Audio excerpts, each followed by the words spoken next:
Bonjour, alors dans cette vidéo, je vais vous donner le dictionnaire des crypto-monnaies puisque quand on est débutant, c'est vrai qu'on utilise beaucoup de mots ésotériques, on comprend rien. Donc grâce à cette vidéo, ça va vraiment vous aider à mieux comprendre ce monde des crypto-monnaies. Alors je vais vous dire dans cette vidéo des mots clés concernant les crypto-monnaies de la lettre P à T. Donc si vous cherchez un mot en particulier dans une autre intervalle, cherchez sur ma chaîne YouTube, j'ai fait d'autres vidéos sur le sujet comprenant ces autres intervalles. Mais dans tous les cas, je vous invite quand même à écouter cette vidéo puisque ça va vraiment vous aider. Mais avant ça, je vous invite à cliquer sur le bouton en bas à droite de cette vidéo, sur le bouton s'abonner si vous souhaitez recevoir tous mes conseils en crypto-monnaie et autres investissement et tout ça gratuitement, et je vous invite à cliquer sur la petite cloche aussi si vous souhaitez avoir une notification dès que je sors une nouvelle vidéo plusieurs fois par semaine. Donc le premier mot commence par la lettre P et c'est panic buy. Donc c'est un achat en panique de crypto-monnaie sans prendre le temps de la réflexion pour ne pas louper le train. Par exemple, vous avez une crypto-monnaie où vous voyez que le prix commence à monter et là, vous investissez dessus, tout le monde commence à investir dessus et le prix s'envole pour ensuite, on appelle ça un pump, pour ensuite se crasher comme pas possible. Et donc ça, c'est un panic sell, c'est un panic buy, c'est la peur de louper le train en pensant que c'est comme si vous avez acheté le dernier sac en magasin et vous l'arrachez. C'est un peu ça. Et du coup, son prix augmente, mais après il chute. Puisqu'en fait, il restait plein de sacs en stock. Et à l'opposé du panic buy, il y a le panic sell, c'est-à-dire que c'est une vente en fait par peur, c'est une vente massive par peur. Donc, si vous voyez une crypto-monnaie qui commence à perdre de la valeur, ça veut dire que beaucoup de gens commencent à la vendre, peut-être parce qu'il y a une mauvaise nouvelle, et du coup, vous la vendez, tout le monde la vend, et le prix chute comme pas possible. Et donc ça, on appelle ça le panic sell. Tout le monde vend sous panique. Et donc, c'est les émotions là qui jouent et c'est plus la réflexion. Donc maintenant, le pumping et le pump. Donc dans un premier temps, qu'est-ce que le pumping? C'est une technique consistant à promouvoir artificiellement un projet ou une crypto-monnaie dans le but d'inciter les autres à investir afin que le prix monte et faire des ventes avantageuses. Par exemple, il y a une personne très connue comme McAfee qui dit « J'adore cette crypto-monnaie ». Du coup, comme il a des centaines de milliers de personnes qui le suivent, tout le monde va l'acheter. Le prix va énormément monter. Lui, il va vendre tout ce qu'il a acheté tout en haut. Hop. Et du coup, le prix va énormément baisser. Tout le monde va baisser.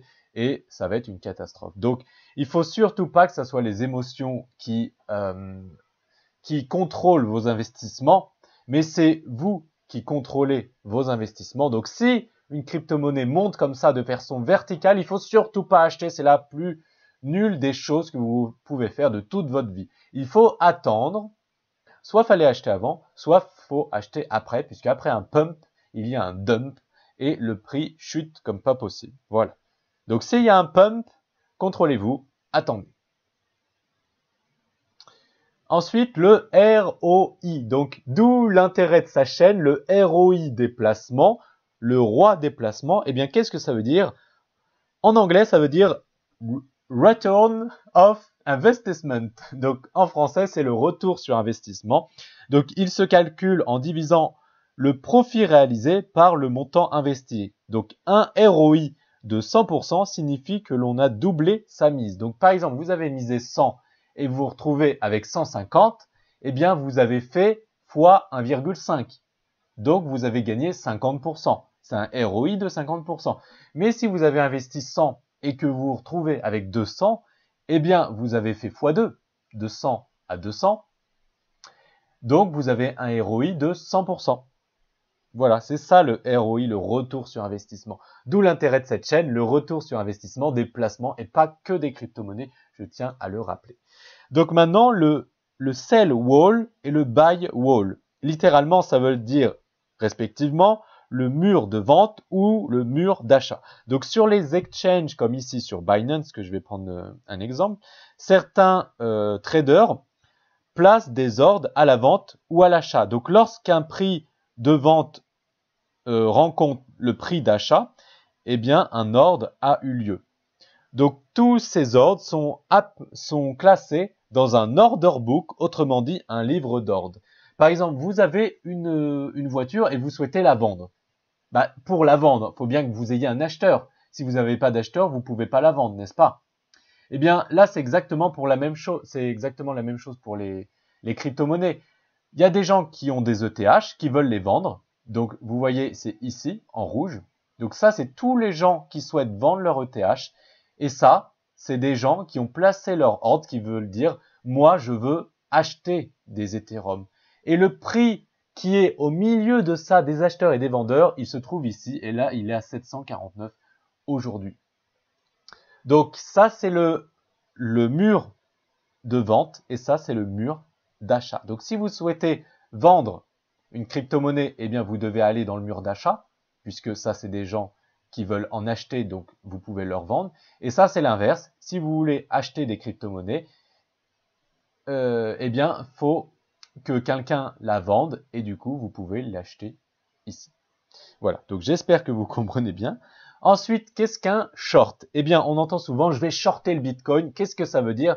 Tout simplement, eh bien, ça veut dire que vous allez faire un pari à la baisse. Donc, vous dites à la plateforme, par exemple, Kraken, je parie que le Bitcoin va chuter et s'il chute, eh bien, vous allez gagner de l'argent sur la chute. Et ça s'appelle un short ou shorter. Ensuite, qu'est-ce qu'un shitcoin? On entend souvent, cette crypto-monnaie, c'est un shitcoin. Qu'est-ce que ça veut dire? Eh bien, ça veut dire que c'est une crypto-monnaie avec un projet jugé sans fond.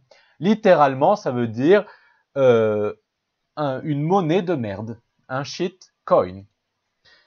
Qu'est-ce qu'un scam? Eh bien, un scam, littéralement, ça veut dire une arnaque, c'est une escroquerie sur Internet. Et la dernière lettre, c'est le S, le Satoshi. Qu'est-ce que c'est? Eh bien, c'est l'unité la plus petite du Bitcoin. Par exemple, une des unités la plus petite du mètre, c'est le millimètre, pour faire simple. Eh bien, l'unité la plus petite du Bitcoin, c'est le Satoshi. Et donc, un Satoshi représente 0,000000001 Bitcoin. Donc, 0,701 Bitcoin.